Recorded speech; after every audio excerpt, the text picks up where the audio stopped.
¿Qué tal amigos? Hoy les vengo a hablar sobre los temas que se vieron en la materia de lenguaje y comunicación unidad 1. Antes que nada les quiero empezar hablando sobre qué es la comunicación. La comunicación es la transmisión de un mensaje que una persona o un ser humano puede ocupar para dar a entender ideas, mensajes, pensamientos o sentimientos. El primer tema que se vio en esta unidad fue el significado y significante. El significante es la forma auditiva que uno escucha, por ejemplo, cuando alguien te dice una jirafa, claramente estás escuchando y sabes qué es, ¿no? Otra puede ser la forma de escritura. Cuando alguien te pone un mensaje, lo puedes codificar rápidamente. El significado. El significado es la forma que uno mismo le da a cada mensaje. Por ejemplo, cuando uno te dice pescar, tú vas a identificar algo que tú vas a ir a pescar en el mar o donde quieras. Pero simplemente te puede decir que van a ir a pescar a otro lugar. Y ese es un ejemplo muy básico del significado. El segundo tema que se vio en esta unidad fue el lenguaje connotativo. El lenguaje connotativo es aquel que se puede emplear de forma figurada o de forma simbólica.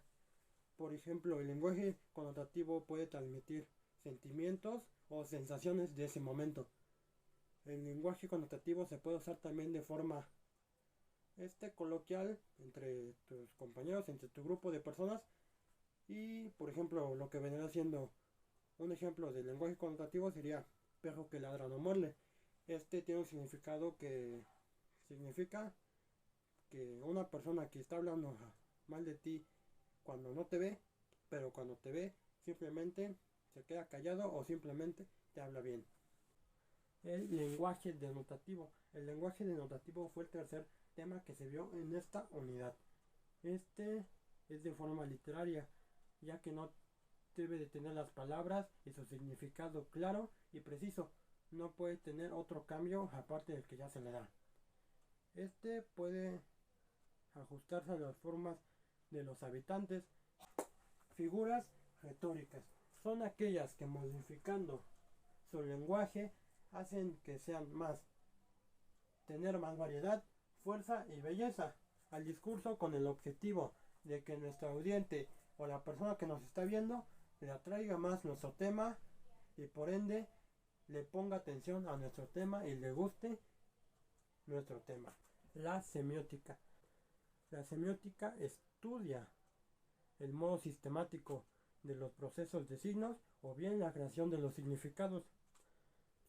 La ciencia nos permite estudiar los diferentes sistemas de signos y nos permite la comunicación entre individuos sin que tengas ya que o escuchar o ver o sentirlo.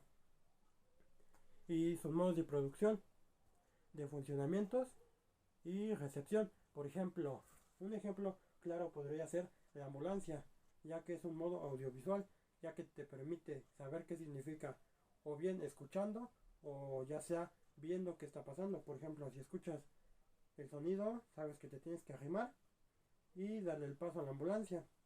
Y también con simplemente ver sabes qué está pasando y su significado y te arrimas y les das el paso a la ambulancia. Los índices. Los índices son logos o figuras que te enseñan o te dicen un contexto. Digamos, por ejemplo, cuando hay un logo de peligro, que sabes que claramente es peligroso. Cuando hay un logo de dos huesos atravesados y una calavera o un cráneo, que significa claramente significa veneno.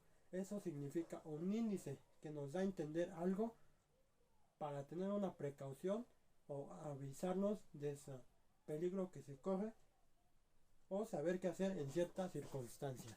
Un ejemplo de figura retórica puede ser la metáfora.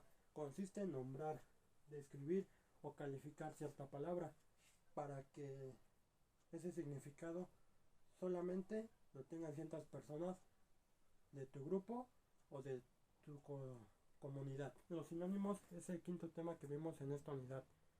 Los sinónimos es la relación semántica que se da entre las palabras o expresiones que presentan significados equivalentes o iguales a una palabra o más.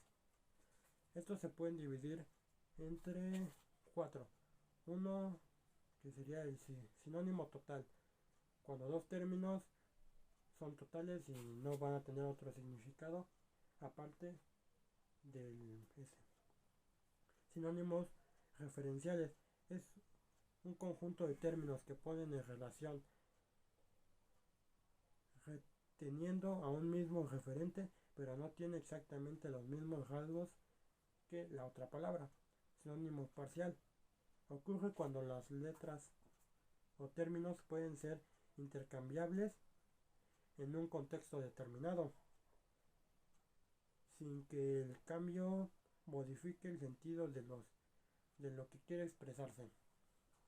Sinónimo connotativo es la relación entre términos que han adquirido nuevos significados en el uso coloquial, dialecto o circunstancias que nos guardan una similitud con otra palabra en su significado literal. Los antónimos. Los antónimos son el penúltimo tema que vimos en la materia de lenguaje y comunicación de la unidad 1. Los antónimos son aquellas palabras cuyos significados son opuestos entre sí. Deben permanecer a la misma categoría gramatical. No es igual la oposición que se encuentra entre vivo o muerto. Se divide entre 6 tipos de antónimos. Antónimo absoluto son aquellos que su oposición es total, es decir, por el significado es opuesto sin importar el contexto en el que se esté empleando. Antónimos excluyentes es aquel que posee un significado opuesto y se contradicen entre sí. Antónimos contrarios es aquel que posee un significado fijo opuesto, de esta forma contradiciéndose entre sí. Antónimos morfológicos es un tipo de antónimo que se añade un prefijo para poder tener el significado real y poderlo hacer un antónimo, y para denotar la oposición ante la otra palabra. Antónimos recíprocos. El significado de una palabra implica necesitar la existencia de otra palabra para poder existir cada una de ellas, para denotar la oposición. Y no se puede dar uno sin el otro. Antónimos relativos son aquellas palabras cuya oposición significa o significado es más flexible. Es decir, que hay que tener en cuenta el contexto en el que se emplea este antónimo. Los homónimos. Los homónimos son el último tema que se vio en la materia de lenguaje y comunicación.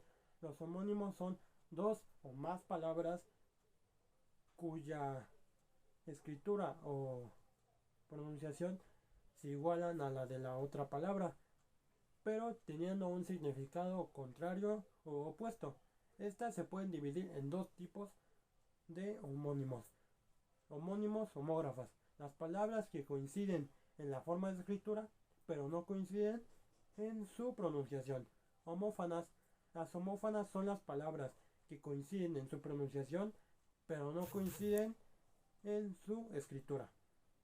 Un ejemplo de palabras homófonas son vaca y vaca. Digamos acá, pues se escuchan igual, pero uno es una vaca de un animal y otra vaca es de esta parte de un automóvil.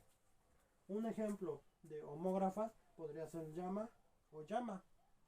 Una significa calor o fuego y otra significa un animal endémico de Perú.